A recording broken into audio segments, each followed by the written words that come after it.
এইটা କ'ଣ ମୁଁ ବୁଝେ ନା ଆପଣ ମୁଁ ହେଲି ଆଇ ତେଣୁ ଆମ ଭିତରେ ତ ଭଲ ସଂଯୋଗ ଅଛି ମିଡ଼ିଆଟ ଭଳି ଆଉ ସଂଯୋଗ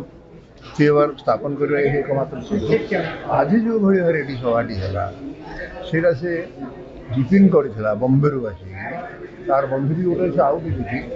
ମୋତେ ମିଶିକି ମିଳିତ ଭାବରେ ଗୋଟେ ସରକାର ଭାବରେ ସେଇଟା ଦେଖିବାର କଥା ତେଣୁ ତାରି ଭିତରେ ମୁଁ ଆପଣଙ୍କୁ ଜଣେଇଲି ସେ ଦୁଇଟା ଗୋଟାଏ ଗାଁର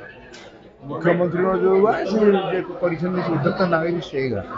ତେଣୁ ମୁଖ୍ୟମନ୍ତ୍ରୀଙ୍କର ଆଦର୍ଶ ମଧ୍ୟ ପ୍ରତିଫଳିତ ହେଇଛି ସରଳ ମଣିଷଟିଏ ସେ ଦୃଷ୍ଟିରୁ ଆପଣଙ୍କର ଆପଣ ସବୁ ହେଇପାରିବେ ଗୋଟେ ଭଲ ମଣିଷ ହେବାଟା ଭାରି କଷ୍ଟକର ସାଧନ ତେଣୁ ଆଜି ଯେଉଁମାନଙ୍କୁ ମୁଁ ଦେଖେଇଲି ସେମାନେ ସବୁ ଇଣ୍ଟେଲେକ୍ଚୁଆଲ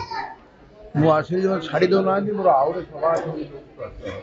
ତା ସହିତ ସମସ୍ତେ ସମ୍ମାନ ଦେଉଛି ତେଣୁ ଆପଣମାନେ ଯେଉଁ କାର୍ଯ୍ୟକ୍ରମ ମାଧ୍ୟମରେ ଉପସ୍ଥିତ ରହି ଏହାକୁ ପ୍ରଚାର ପ୍ରସାରଣ କରୁଛନ୍ତି ଆପଣଙ୍କୁ ଅଶେଷ କୃତଜ୍ଞତା ଅଭିନନ୍ଦନ କରି ନିଜା ଲାଗୁଛି ତର୍କ ହେଇକିରି ନମସ୍କାର।